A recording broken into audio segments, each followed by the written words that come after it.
If you had to describe school well-being, how would you describe it, and to what extent does it reflect the reality of schools today? When I think about well-being in schools, I have an image that comes to my mind, and that is feeling like a fish in water. That is how adults and children should be feeling in the school environment, meaning that they should feel comfortable and like being themselves, not having to hide behind any kind of label of masking or role in order to be accepted by the environment. Um, so feeling like a fish in water is something that I can see in some schools where there is a strong school community, where children and teachers have a good relationship, where they don't hide behind roles. But in some schools, indeed, this is not what you see.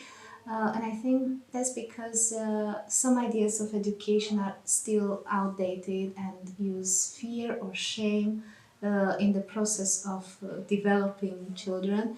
Um, and I think in time this will change because we all learn how people learn, and we know that well-being is an important aspect in everyone's development. Why is well-being important to schools, and how does it help teachers and students manage school stress and pressure? I think well-being is really important in developing actually resilience and facing pressure and stress. It's impossible not to have pressure and stress in schools or in life anyways. But what we need to do is to be able to cope with it and to have enough resources to explore stress and pressure. If there is well-being in schools, if people are accepted and encouraged to be who they will have a strong self-image, and trusting yourself is the condition to navigate stress and pressure.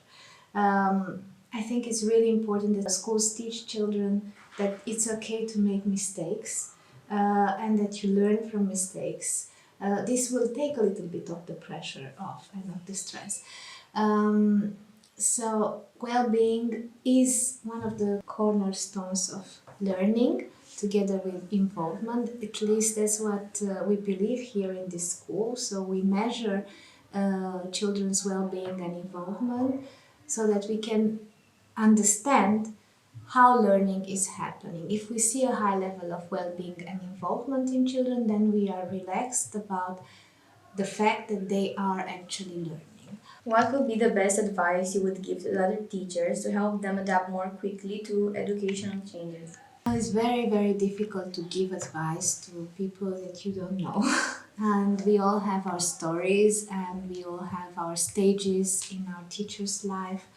But I believe that going back to the initial moment when you chose to be a teacher is very important, and be connected to the why of your profession. When you know what your role is in that classroom, you will be able to find solutions for problems or strategies or innovative methods to reach your purpose.